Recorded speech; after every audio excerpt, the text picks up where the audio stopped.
to Death and Aliens, an in-depth look at horror and sci-fi TV from two friends who vaguely know what they're doing. I'm MK. And I'm Courtney. And Courtney, how are you? I am a disaster. Oh boy. Everything's fine. Um, Not really, but it's okay. Um, I walked in the door 5 minutes ago. And I told him, okay, I was like, look, I'm gonna sign on and we're just gonna push record and it's gonna be It's gonna be fine. great. We have not spoken to each other We have literally at not all. spoken, no. Yeah, I'm okay. Everything's been insane. Like we have the baby shower this weekend, which is gonna be super fun. Um, no one is giving me any type of timeline or deadline of when they're coming and where they're staying, what they're doing. And I'm just like, I have a house. If you show up and I'm not there, call one of the three people that have a key to my house and I guess hang out with them instead of me. I don't know. I just like given up. Yeah. And I am not sleeping. I'm having terrible dreams every night and I don't know how to make them stop. I am My solution today as to how to make them stop is I've created a hot toddy. Good. Great. Because my sinuses have been so jacked for like 2 or 3 weeks now. Like I'm past the point where everything is swollen to where everything is draining. I had an hour and a half of sleep last night, maybe. Like I remember around a 4:30 to 5 o'clock time, Yeah. not remembering being awake as well as prior to that. Well, good, good, good, Because at good. 4:30, I thought I was gonna throw up in the middle of the night from the nausea from the drainage. It has been so crazy. So I'm unwell. But I am trying to make it through. I'm very excited about the shower. I'm very excited about everyone coming in. I drove to work today in the rain, which you know I love. Love that. It's your favorite. And yeah, and we were trying to get I'd take Rachel home today because she had a doctor's appointment earlier, but it doesn't matter. But we were going to pick up the canvas for the guest book on the way home because it was supposed to be ready at 9:30 this morning. And we get there and she's like, oh, I'm doing it right now. I was like, it is not 9:30 in the morning. And I was like, how long is it going to take? She's like, oh, like 25, 30 minutes. I was like, I'm gonna come get it tomorrow. I don't know. Like, I gotta go. And she's like, Yeah. okay. And Virgil was like, we might come get it tonight. I was like, I don't care who comes get it. I can't come get it tonight. Mhm. So, and I just keep being really unhinged. Mary Kate can vouch for that. Yeah. I am only sending my unhinged messages to like 3 people as It's opposed to fair. like a mass list. But yeah, I was getting ready to walk out of the house this morning after all of this, and I just heard a crash, and I was like, oh, what has happened? My curtain that has been stuck on the wall for over a month, that has been totally fine, fell. So now I don't have a curtain. You can see along with all of my drinks. It's just gone. It's just gone. Great. So I gotta fix that tonight too. But so I'm unhinged. I'm not well. I haven't slept, and I'm running on fumes. How are you? Well, I got to work this morning and I was so out of it. One of my co-teachers was like, are you okay? She was like, because you just told me the same thing twice in 10 minutes and you literally never repeat yourself. Like she was like, you have like the craziest memory. I've never in the entire time I've known you heard you repeat yourself.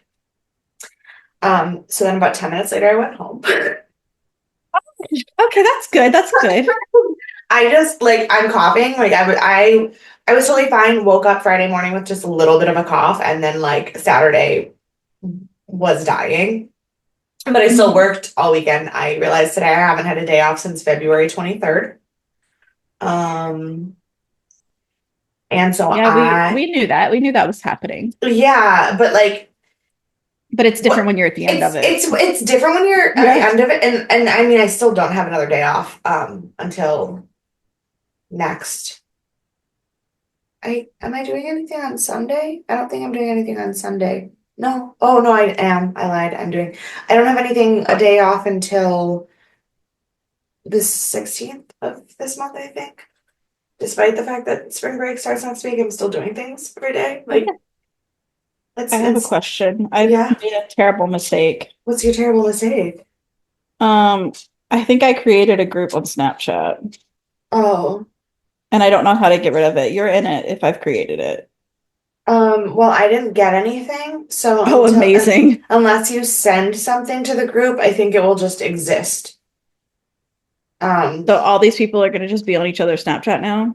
no, because you didn't send it. Can you confirm that? Tomorrow, there will be mostly. Yeah, I don't have The group with the me I have a group with you that I put you in with Montana that you and put me Jillian in. like years ago. Oh my gosh, I forgot about that. I know.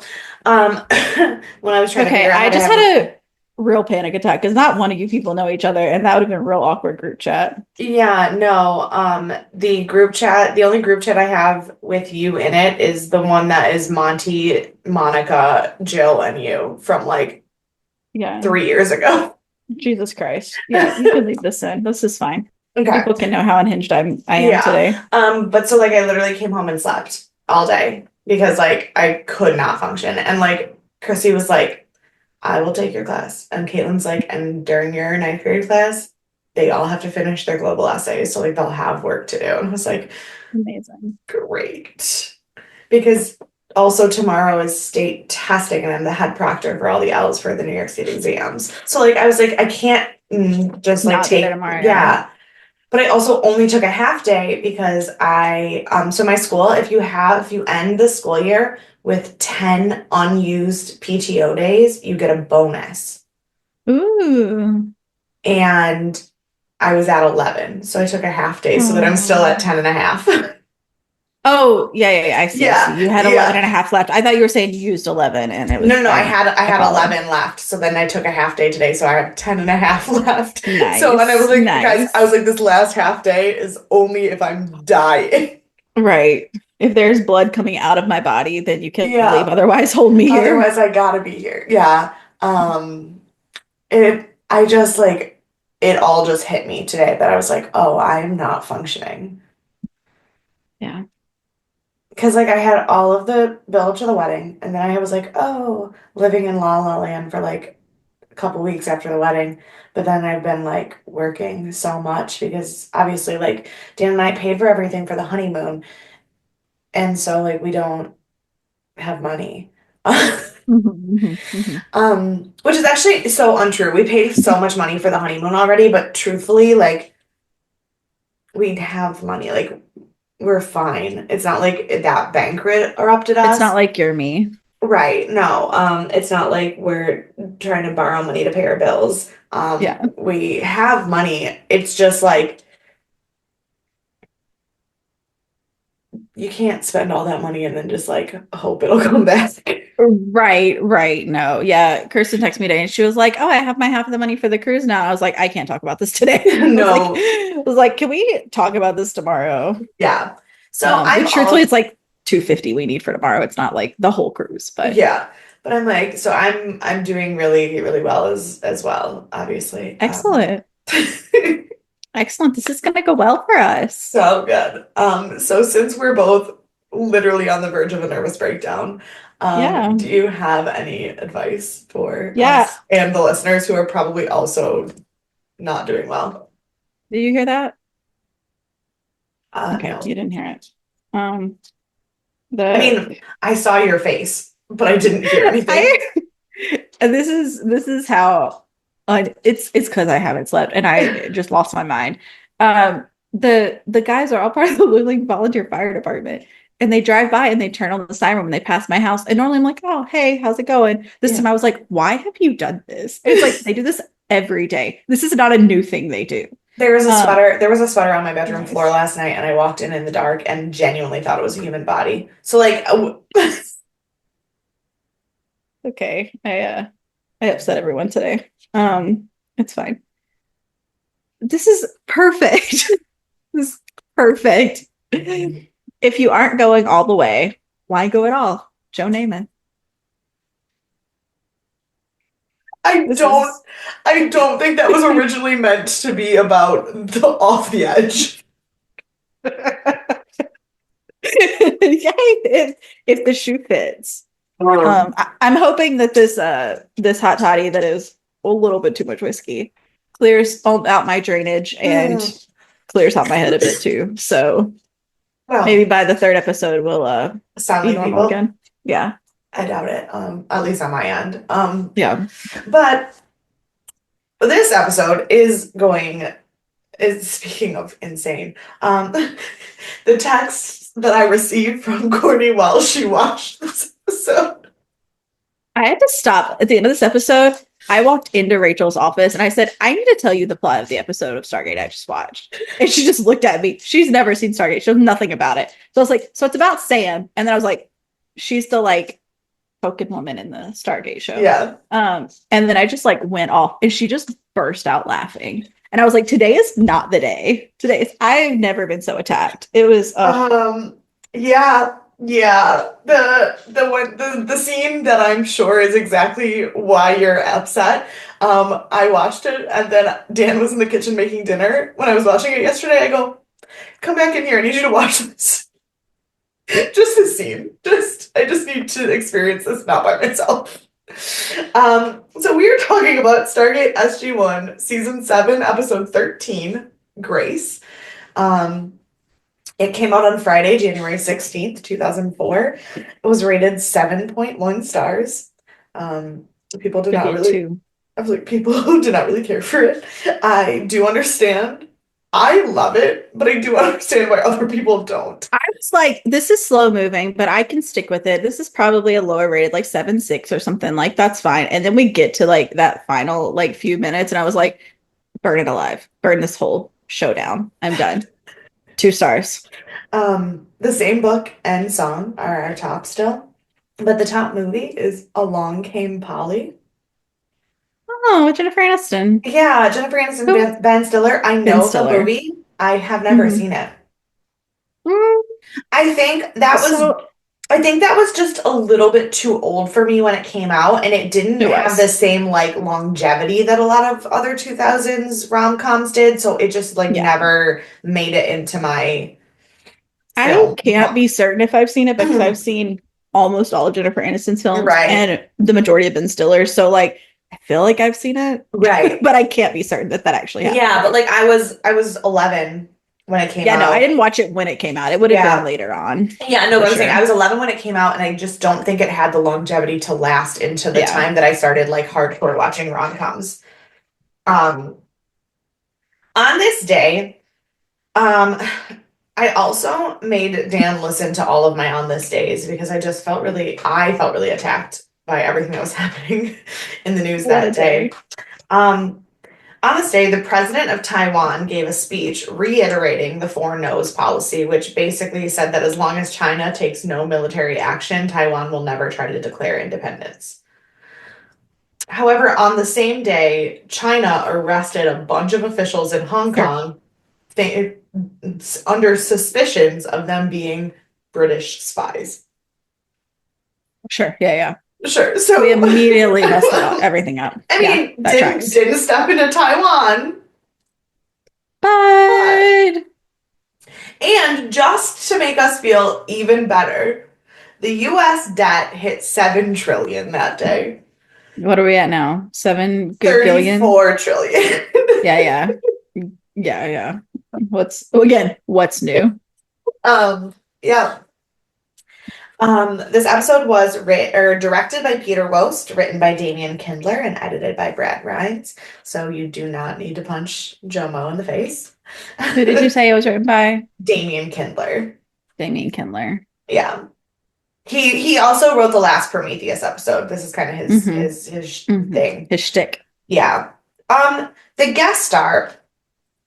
I have someone that I wrote down and that I want to talk about, but then I have someone else that we're also going to talk about because the guest star, based on where they were listed in the credits, is Ingrid Cavallars, who plays Major Hunt, who is the other girl on the Prometheus. And this is not her first episode, but the first time that everyone above her has been talked about. So I do feel like it's important to talk about her. Yeah.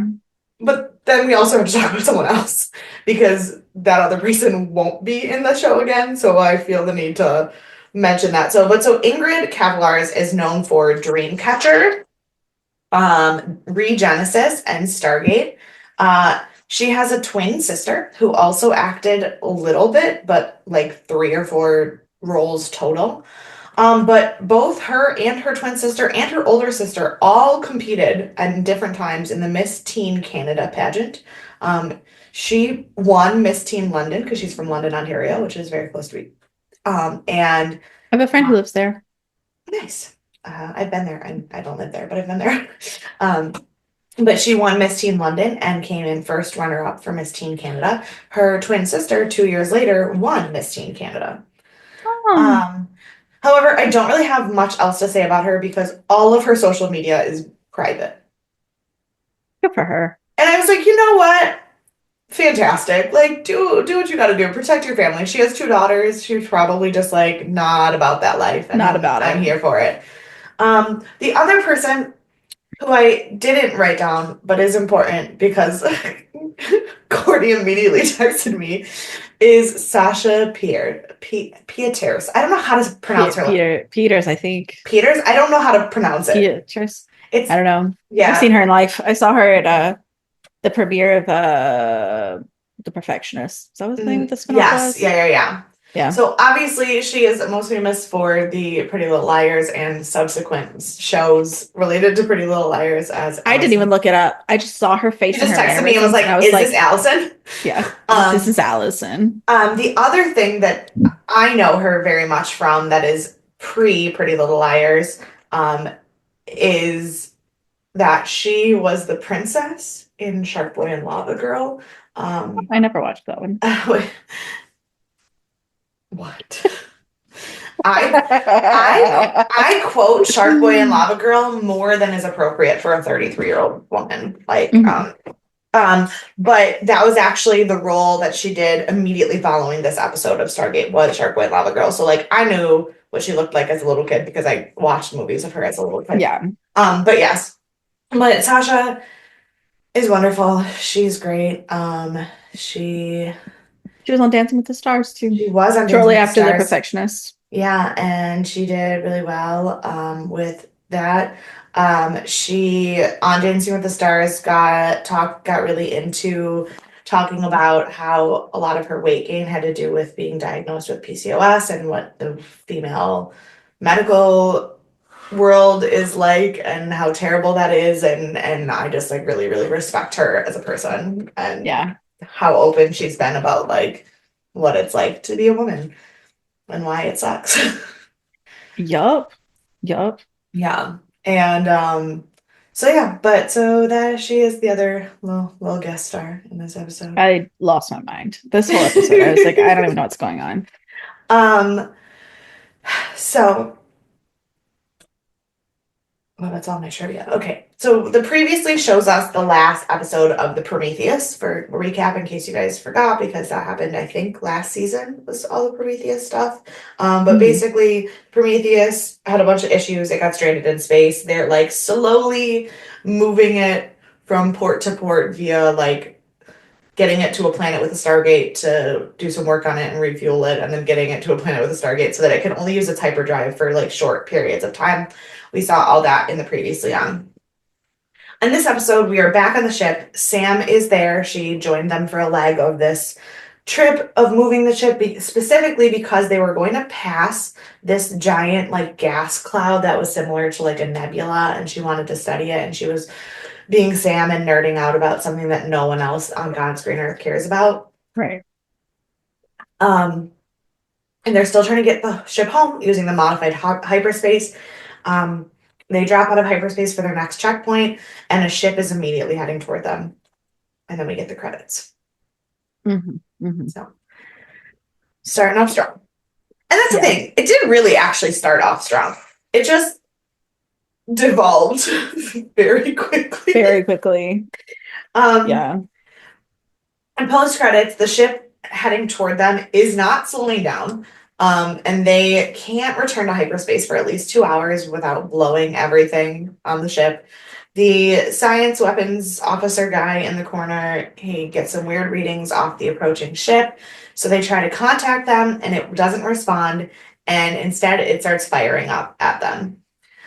Whatever weapons it has is hitting their shields, but also creating some kind of like drainage so that it's like actively draining their shield battery as it's hitting them.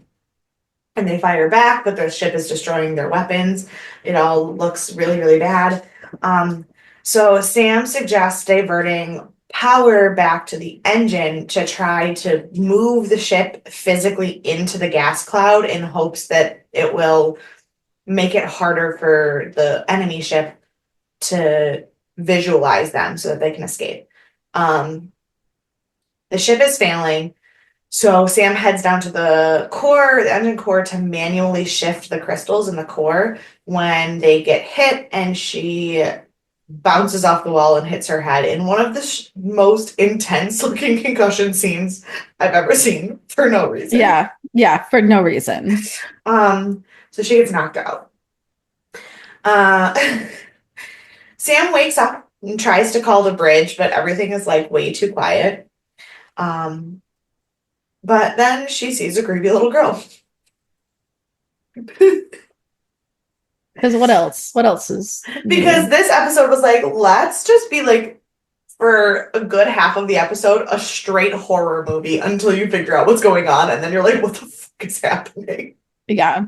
And I didn't hate that. It was slow, but I didn't hate what was happening at that point. She finds the ship totally empty, so she starts a captain's log basically to explain everything that's going on, just in case she doesn't make it out of there, so that there's some kind of record of things. She believes that everyone else left the ship because all of the escape pods have been jettisoned, and she thinks that everyone like voluntarily left and didn't realize that she wasn't among the people leaving.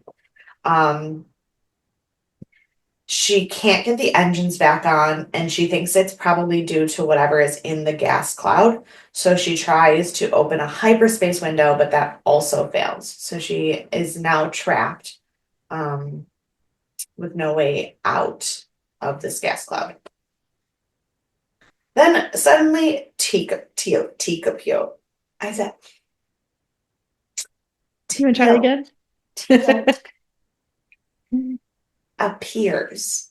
Mm-hmm. Sometimes when I have words that have a hard E sound right after Teal'c's name, I have a really hard time saying them together. Interesting. I don't know why. I don't know either. Probably because nasal accents make everything terrible. And I was just like watching something about like how certain accents have a really hard time with certain kinds of like tongue twisters and things like that, just because of the way that they go through and I really do think it's that like really hard E and hard A are really because of how glottal and nasal my accent is. They just like don't flow well. That makes sense. It's disgusting and I hate it. But anyway. So Teal'c is there, and he tells her to remain conscious because she's gonna die if she goes to sleep. That's what you want to hear. Right. And like also like good for you for using that as the hallucination. Like, and obviously at this point we're pretty sure it's a hallucination. Right. But like if I needed to be bullied into staying awake, that is who I would hallucinate to do it for me. Like for sure. Like, and from here on out is just my existential crisis for the rest of the episode. Yeah. So she falls asleep anyway because she's concussed and alone. Sure. Yeah. And she wakes up to a child singing Twinkle Twinkle Little Star. Truly could not have been creepier. Could not have picked a creepier child in song. And I love that she's just like, oh, my mom used to sing that. Okay. Yeah, girl. Everyone's mom sang that. Yeah, that's not like a special song. I don't. Which I kind of like the moment where we'll get there, but I probably won't actually mention it when we get there because it's not that important. But the moment when she's like talking to Grace and she goes, my mom used to sing that, and Grace just goes, how obscure. Yeah, I know. It's like I was a kid in 2003. What year is it? 2004. Like, I know Twinkle Twinkle Little Star as a child in 2004. It's not that obscure.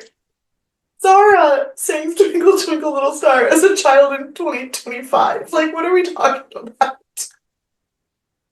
Classic.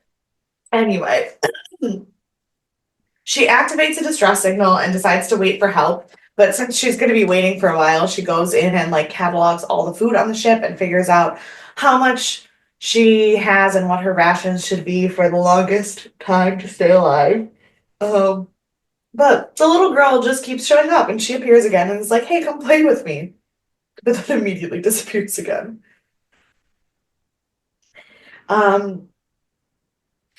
Sam continues to try to get the hyperspace drive online, but without knowing the gas content of the gas cloud, she seems to be trapped indefinitely. So Daniel shows up and tells her that she's stuck and she needs to stop running the same programs over and over again. And he is just like so flippant. She wanted to punch him in the face. She did want to punch him. She said, "Are you this annoying in real life?" Yeah. And he said, "Well, I'm you." Yeah. But to be fair, he is more annoying in real life than she is. But like the fact that she's like, when she needs someone to tell her she's wrong, she imagines Daniel being a smartass and then still gets mad at him, even though it's her own hallucination. I know. But like, who else would you have tell you that? No, it's just Daniel. Yeah. But she's like, "You're so annoying," and she was like, "You're not even real." He goes, "Well, I'm part of you, and you're real." So right. And like they discuss whether like the reality of hallucinations, and then Sam finally is like, "Okay, I do need help talking through this to like figure it out." And Daniel reminds her that she wanted to study the gas in the first place. Like, she isn't using the opportunity to do what she came there for. Like, yes, she's stuck. Yes, it's a problem. However, you came here to do something and you have the opportunity to do it. So instead of being in distress, do it. Like, yeah. Which, she doesn't listen, obviously. Of course. So then Sam hears things moving around, and so she checks, and the diagnostics say that the outer hull is damaged, and there is a countdown to inner hull damage, which is all going swimmingly, really. Then we go back to the SGC. And this is when I realized, I mean, I knew what the episode was before I watched it, but this is the moment when you realize this episode is going to hurt your feelings. And like it straight punched me in the face. And like I literally had this breakdown last night. Yeah. Like all from A to B, like A to Z. Everything she goes through, I had a breakdown about between 10 and 4 last night. I was like, you told me this morning about your breakdown, and then you texted me that you were watching this episode, and I was like, oh. It's a good day. Things are great. Where's my thumbs up when I need it? It hurts my feelings in a slightly different way because I'm no longer at that place in my life. But it still hurts my feelings. But like down to the like, I realized like a few days ago, it's been a year since I worked at TRO now. And so like down to like, do I quit my job and start my life over? And I was like, I can't talk to you, Sam. Yeah. Like we can't talk right now. But in the moment when you realize this episode is going to hurt your feelings, we're back at the SGC and Sam hasn't checked in for 18 hours. Which is longer than Daniel had checked in, and they're a lot less concerned. I don't know if you know, but I was like, that was my first thought when they said 18 hours. I was like, are you kidding me? Here's the thing. However, the problem is they're actually very concerned. They're just handling it in very different ways. So very slowly. No. You see in this moment, you see Daniel and Jack. That's the only people we see in this scene. They're in the elevator talking about it. And Daniel is going on and on about all the things that they're going to do and how Hammond has agreed to send teams to every single planet on the gate route. He's going in, he's going hard. And Jack is just, I just wrote, Jack is being real moody. Jack's like, great. And he's like, if the ship was near a planet with a gate, they'd be back by now. Like, Jack is full on in the she's dead and I have to feel this and leave me the fuck alone. Like, he is done. I get you. He is being so like, I don't think it's that they're not concerned, it's that Jack is past the point of rational concern. He like can no longer be rational, so he's shut down. Same, bro. Same, bro. And Daniel's just not rational because Daniel's not rational. Bless his heart. But I did when they said 18 hours and they were all still standing there. I was like, that is longer than Daniel didn't check in. And you all acted like that was the end of the world. Yeah. And he wasn't alone. Like, I mean, I guess technically she's not alone, but she Yeah, no, is. they think she's with a whole, but they think she's Right. with a whole team of That's other. true too. They do think she has a whole team. Oh my God, someone is not well. That is the fourth time that the trucks have gone by and gone back and forth Oh. since we started recording. Yeah. But, Sam is buying herself time by like shutting off different parts of the ship and everything, but the little girl shows up again. So she follows little girl and runs into Teal'c again. And this one was actually creepy when Teal'c showed up there. That one terrified me a little bit. I was like, bro, jump scare. And he, because he is Sam's, it's like, oh my God, I just realized that it's like the Wizard of Oz. Which Yeah. I should have picked up on earlier because the Wizard of Oz motifs in Stargate SG-1 are like the #1 Easter eggs of the entire show. But like I just realized that it's like the Tin Man and the Scarecrow and the Cowardly Lion, except for not quite, because Not quite, but it's like it's the same ideals. it's the just not same quite the idea. same play out. It's just like the like really in terms of the kinds of advice they're giving to her, the Scarecrow would be Daniel, but the Scarecrow's not Daniel, the Scarecrow's Jack. So Well, no, because the Tin Man would be Jack. Because the Tin Man. Oh, who needs a brain? Who needs a heart? the Scarecrow needs a brain. Right. The So the Tin Man needs would be a heart. Jack. Yes, except for that the Scarecrow and Dorothy have the most like But meaningful. they like Big Brother. I feel like that's like Big Brother relationship. So no, yes, no. Well, okay, in the original script for Wizard of Oz, it was very much a romantic relationship, but because Judy Garland was so young, they felt that it was inappropriate. So they made it platonic. Yeah, but there are still moments in the movie where you can see the like ripples of how that was supposed to be the relationship. So because I've read the books and because I know that, in my mind, the Scarecrow and Dorothy are like fair hearts, which so yes, no, Jack is the Tin Man and Daniel's the Scarecrow and Teal'c is the Lion. But like in my mind, Teal'c is the Tin Man because Teal'c is the Tin Man, and Jack is the Scarecrow because love, and Daniel is the Lion because he's the one left. Yeah. And because he's the one who's afraid of everything, but also does it all anyway, stupidly, like an idiot. I'm so stupid. So, but yes, so Teal'c is like, what if you're not hallucinating? Because and this scene really just does a thing to be like, wait, is that what's happening in this episode? It felt like a flashback of like who was unwell, that was it Jack that was unwell, that was in a different world, different universe that Daniel kept visiting. When Ball had him and kept killing him over and over again. Yeah. And he was like hallucinating, but he wasn't hallucinating, and he thought he was because he just kept dying, but it was really just Daniel talking to him. No. I'm talking about when he was like in the hospital in the like completely different, the fireman universe. Oh. Yeah. Was that? No, I do, but whose dream was that? I think it was Jack's dream because Teal'c was there. It was Teal'c's dream when he didn't have the symbiote, when he was dying with Braytac. Right.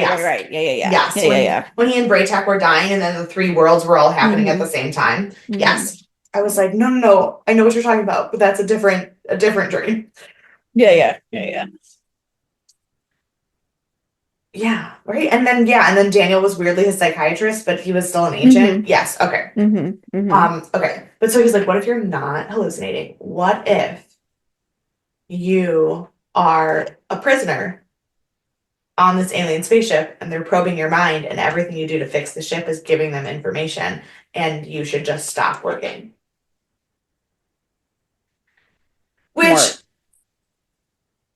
as a person who often has paranoid anxiety attacks.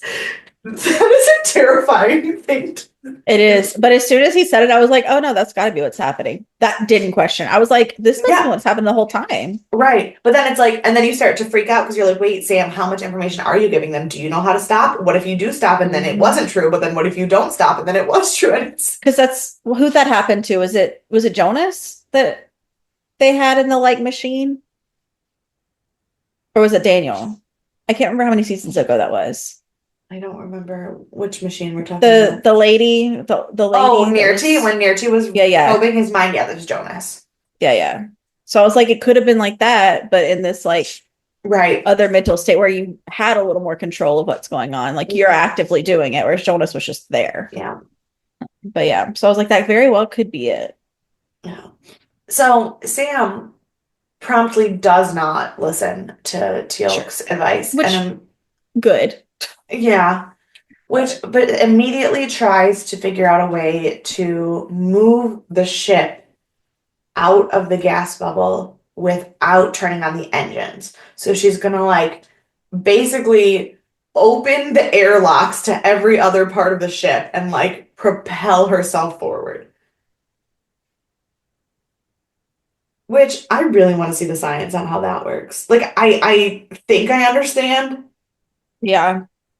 but Well, it's almost I'm- like opening up the cells on the ship, huh? Like yeah.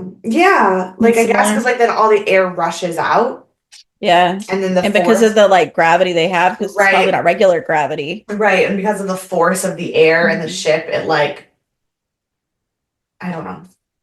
Yeah. I don't know. I don't do science. Same.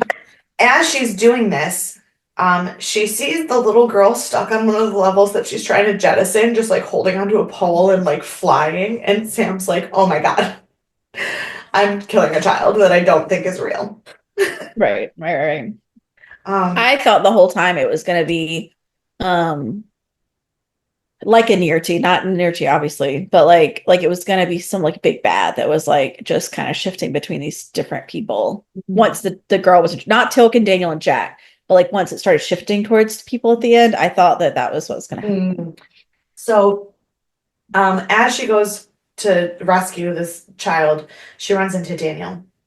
And Daniel's like, what if the cloud is a sentient being?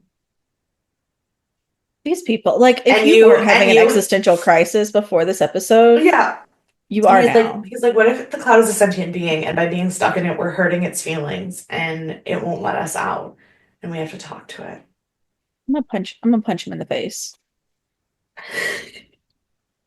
And he's like, talk to the cloud. She's like, how the fuck am I gonna talk to the cloud?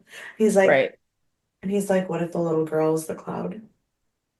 What? How many drugs were these people on? And Sam's mind. I understand it's almost like you're on drugs sometimes when you haven't slept. Yeah. Been there, done that. Not the drugs part, the not sleeping, but sounding like I was on drugs part. Yeah. So I get that, but like, Right. wow. Um, This is like she's in an ayahuasca yes, it does. dream But state. it's also funny because she's like, did you see? And he's like, a little girl, no. It's very fucking Cheshire Cat right there. Like that is the most fucking Alice. It is though, really. It's Alice following the White Rabbit. She's like chasing this girl everywhere and running into all these people who are just telling her weird bullshit to fuck with her head. She's literally in Wonderland on a goddamn spaceship. Yeah. That sounds like a disaster. Like I love Alice in Wonderland. It's one of my favorite, potentially my favorite. And I would love to go into a Wonderland chaos because I think my brain would handle that well. Not on a spaceship. Yeah, no, see, here's the Not thing. on a spaceship. I also love Alice in Wonderland. I own 3 different hardcover editions of the book. I have read both parts of the book. I've seen every movie version of it. I don't really like most of them, but that's fine.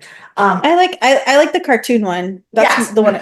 No, I think that one's great. Yeah, I said I don't like most of them. Yeah. Yeah, I agree. And I feel the same way with the stage versions. You're gonna get hit or miss with like the very.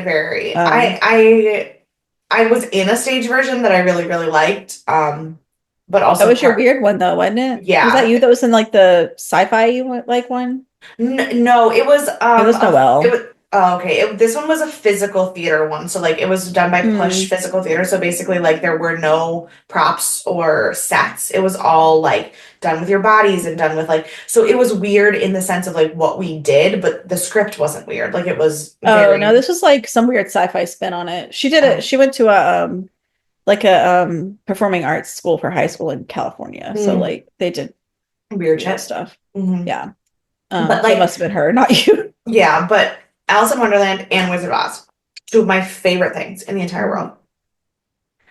I would rather die than actually be the one on that journey. Yeah. Just on the journey on the ship though. Like I would go on the one No, in no, the no, story. no. In the story too, I wouldn't. No, I'd do it. I know it's a little I've read it. I've read it. I've read it and Yeah. watched it. I'm familiar. I'd do it.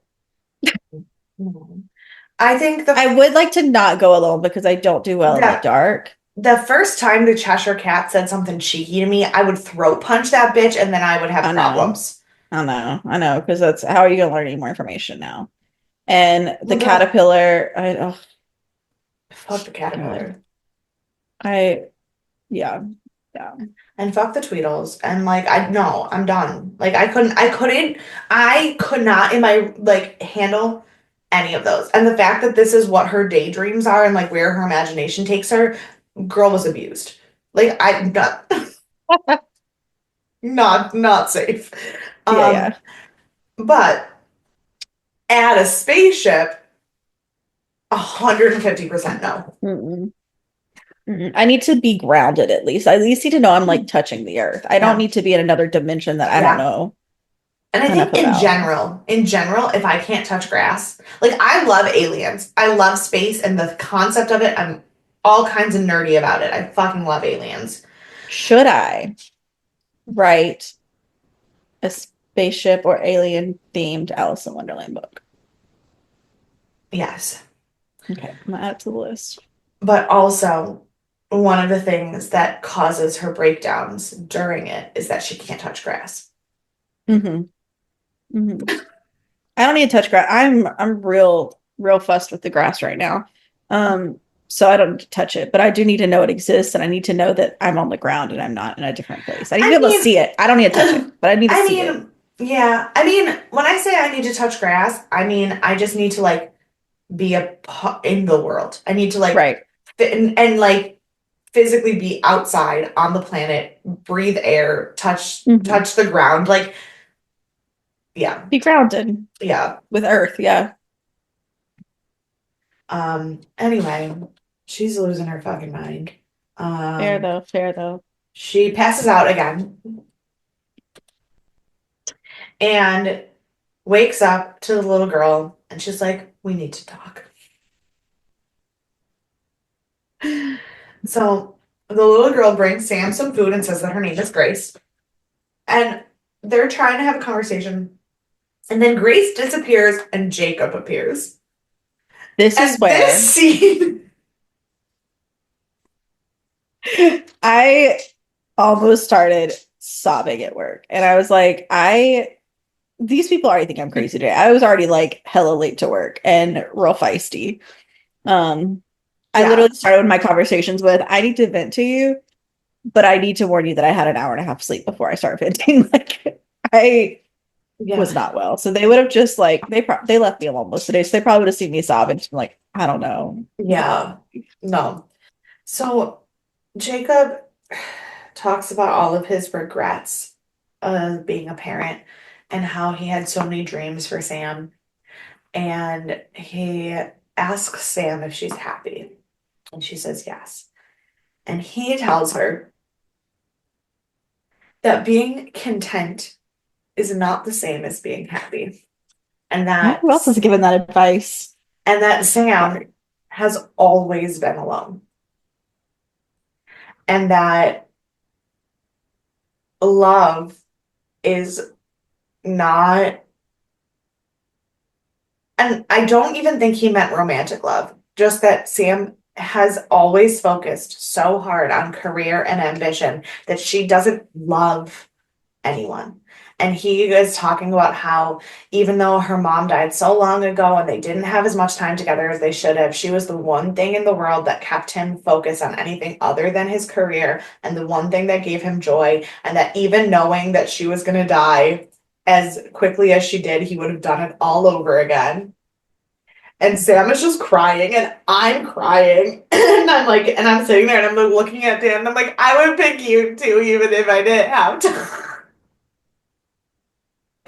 I was ready to shoot Jacob in the face, fake Jacob in the face. I was not about it. I was like, we are not having an existential crisis today. We've already done that in the last 24 hours. I don't need this to recycle itself. But then, in case you were okay after that scene, we go back to Earth. Yeah, in case you survived so far. Yeah, in case you survived that one, we go back to Earth, and we're at the SG scene, and the team has returned after 7 different planets of still not finding Sam, and Jack is not taking it well. And Teal'c follows him into the locker room, and Jack's like, I don't want to talk to you. I don't want to hear what you have to say. I don't want to talk. And Teal'c just stands there and he goes, okay, fine. Like, he waits until Jack is ready. It's beautiful. And he's like, when you were with Colonel Mayborn and you were trapped on the other planet, Sam handled it about as well as you're handling it right now.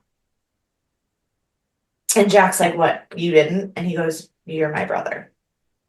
He's like, it is not the same. But it's basically like, hey, I know you're having it rough and I understand, but your feelings are reciprocated. So, like, you don't have to feel alone in feeling like that. And I was like,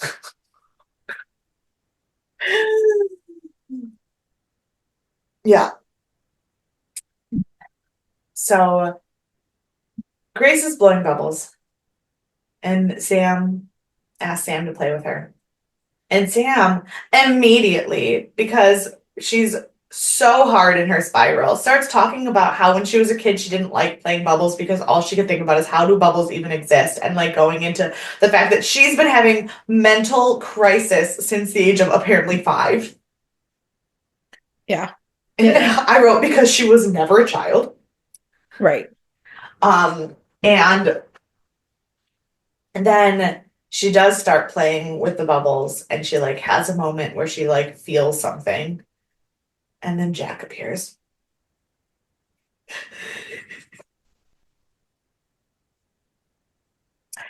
And he tells her to get up. And she's like, well, it's about time you got here. And he's in plain clothes, which I think is really important. The fact that when she thinks I thought so too. The fact that when she thinks about him in her mind, she does not think about him in uniform. And I thought that was so important. And she is like, Jack, or no, and she goes, oh, it's about time you got here, sir. And he gives her shit for calling her sir. He's like, I'm a hallucination in your mind, and you're calling me sir. And Dan goes, it's her daddy issues. It'll be fine. Dan. Oh, bless his heart. Yeah. And they talk about and he says, she's like, blah blah blah, like, I'm glad that you're here. And he's like, well, what else are friends for? And she's like, friends? Like, we're not friends, we work together. And he's like, this is your hallucination. You don't have to lie to anybody. And then she starts crying.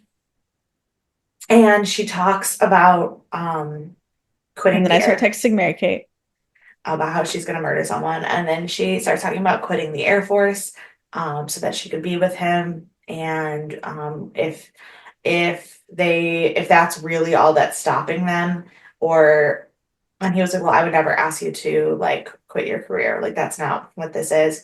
And he's like, but I'm not the one that's making this complicated. He said, I'm not that complex. Yeah. And I was like, that is never a true statement. Never a true statement. And so it comes like, and Sam comes to terms with the fact that as long as she stays in love with Jack, no one else can hurt her because her and Jack can't be together. So she puts all her energy into him so that she doesn't have to have real feelings. Good for her. Which simultaneously breaks my heart because I understand how she feels, and because the idea of her thinking that that's all it is the unattainable and not something that could be real, because like it's just the whole thing. It's like in her mind, this is the unattainable wall that she has built up, not knowing that on Earth, he's just sitting there like crying and feeling the exact same way. Mhm. And then there's a weird moment where she thinks about kissing him, and it's a hallucination within a hallucination, which is just That was too much for me. too I much. was like, I I have don't. notes about that. But and then Grace appears again and says that she doesn't want anything, but Sam does. So Sam uses the engine to create a hyperspace bubble to push her out of the gas bubble, because she finally realized that her science and not understanding bubbles would actually come in handy. And it works, but instead of taking herself totally out of the bubble, she heads toward the enemy spaceship. Which the Three Stooges, I called them, but they all comment on how dumb of an idea that is. And that's the very much the most like Wizard of Ozzy feeling scene of the three of them, like telling her what to do about that scene. But she gets close enough and she tells the ship to return her people and she will help them out of the bubble.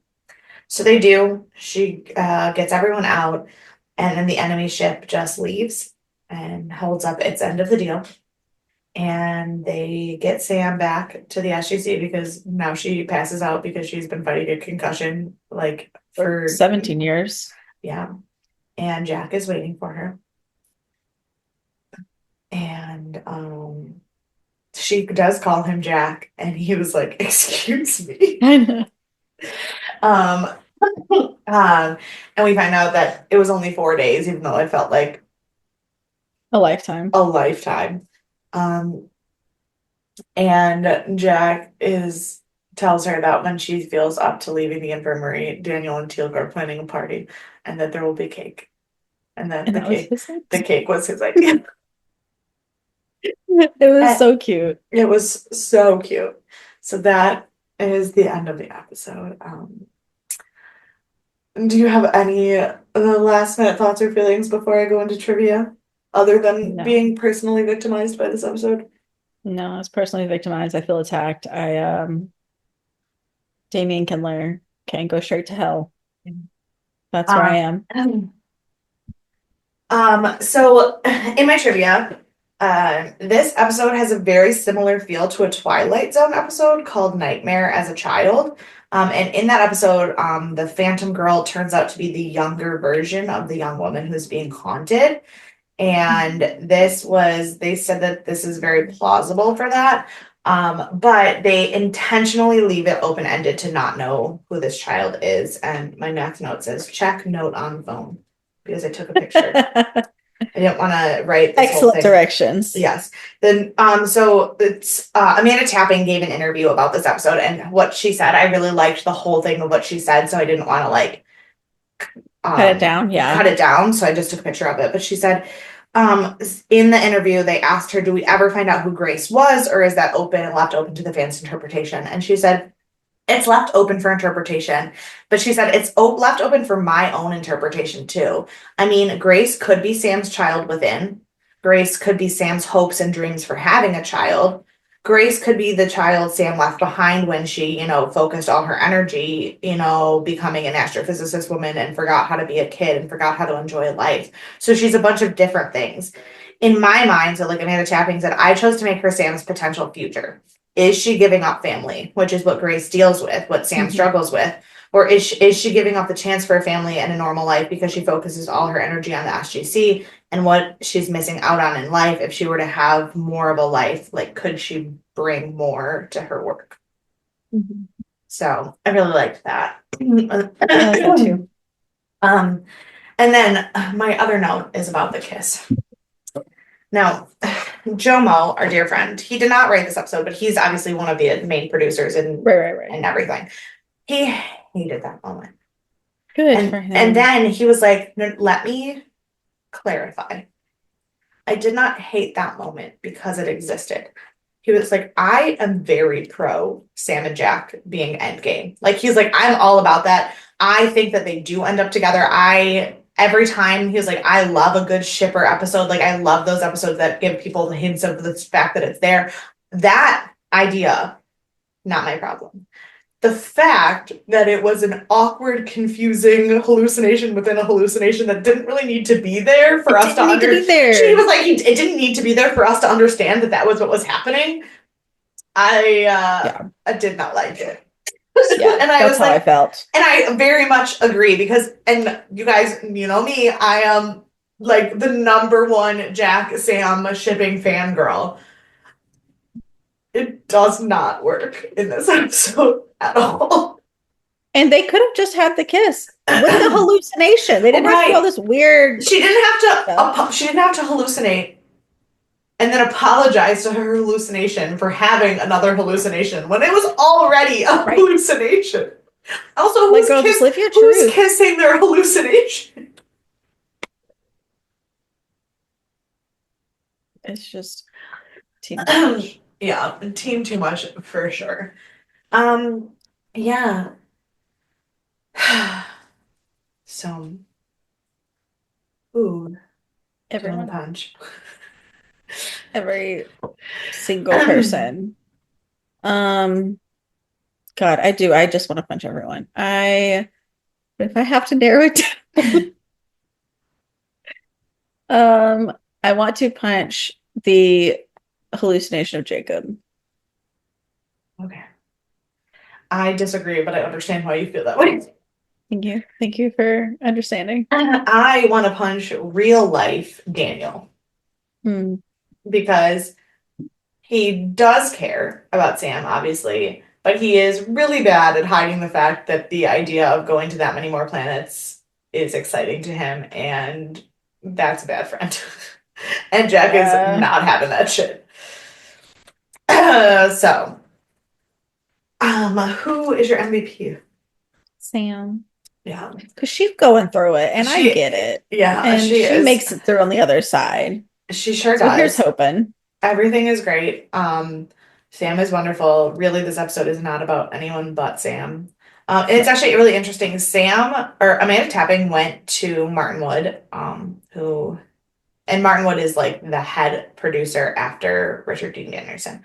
And she went to him early before they really started doing anything for season 7. And she said, I think it would be really interesting to do an episode about Sam's conflict with being a woman in a field. And in a way that wasn't like season 1. Right.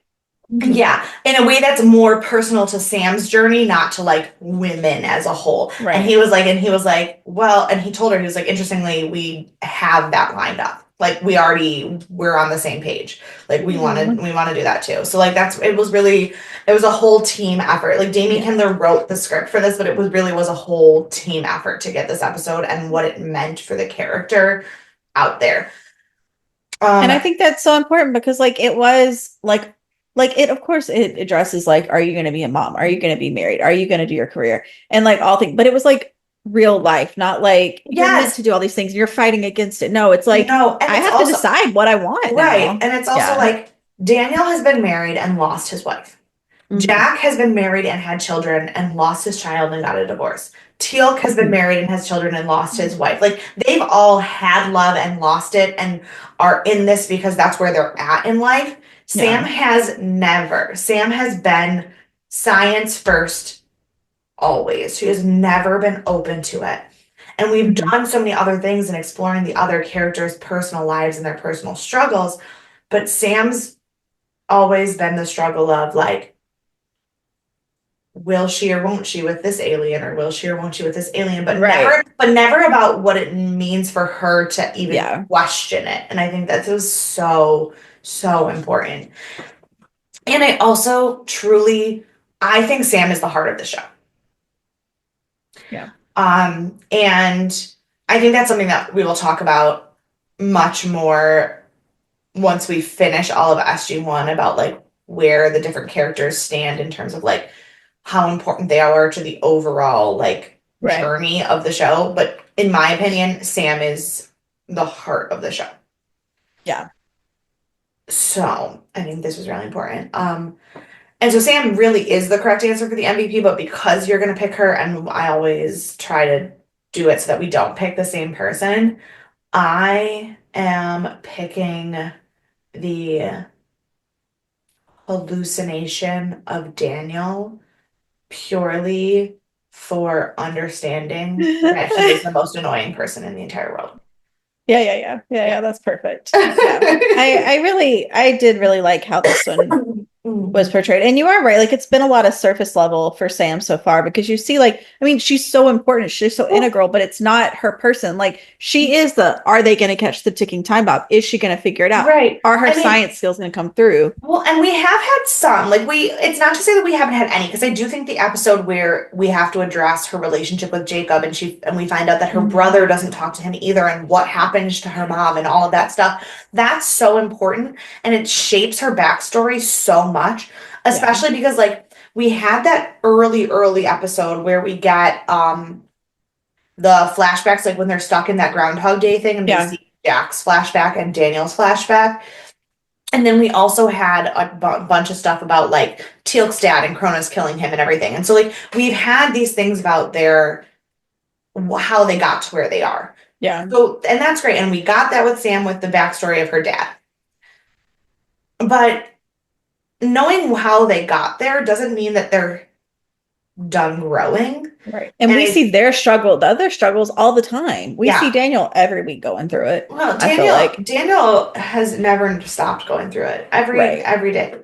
And we've seen Teal'c repeatedly go through it with Braytac, with his wife, with his child, with his not wife. Like right. And Jack we don't see go through it a lot, but it's almost a concerted effort. Like it's like a Jack. You see the glimmers of Jack going through it and then him deliberately putting his foot down on it. Like even last week's episode with Agent Burke and we get these bits and pieces of Jack in the war and how hard that was for him and losing men and where he was trapped and X, Y, and Z, but he never lets us in. But it would be out of character if he did. Right, and that's what I'm saying. But it's a character. Right. And it's a strong enough choice that we understand that it is his character. Right. And we still see that he has these things he goes through, and we know that there's still development in these things going where we don't see that as often with Sam. No. So I really appreciated that. So I do wish this episode was rated a little higher. I do understand why people don't love it. It is a lot. It is wacky. But I personally, like as a Sam fan and as a Sam and Jack fan, I really appreciate the story in this. I think episode. If I watch this show in 3 years, I will really like this episode. Yeah. I think today is not the day for you to watch If I had watched this episode 3 years ago, a month after or 3 weeks after my 30th birthday, you all remember that breakdown. Right. So yeah. I'm not going to give you any teasers for next week, mostly because Courtney and I have already watched the episode. So, what was your teaser for this week? All I said was that it's weird. Oh, okay. Because I was like, I don't remember anything specific. No, I said that I had an interesting guest star to talk about, and that it was a weird episode. Both of which were true. They were true, yeah. No, I mean, if I did have to give a teaser for next episode, I would say that we get friends coming back, but that would be my teaser. But as you can probably tell from Courtney's cheesy grin, since she already knows who it is, it's really not a teaser.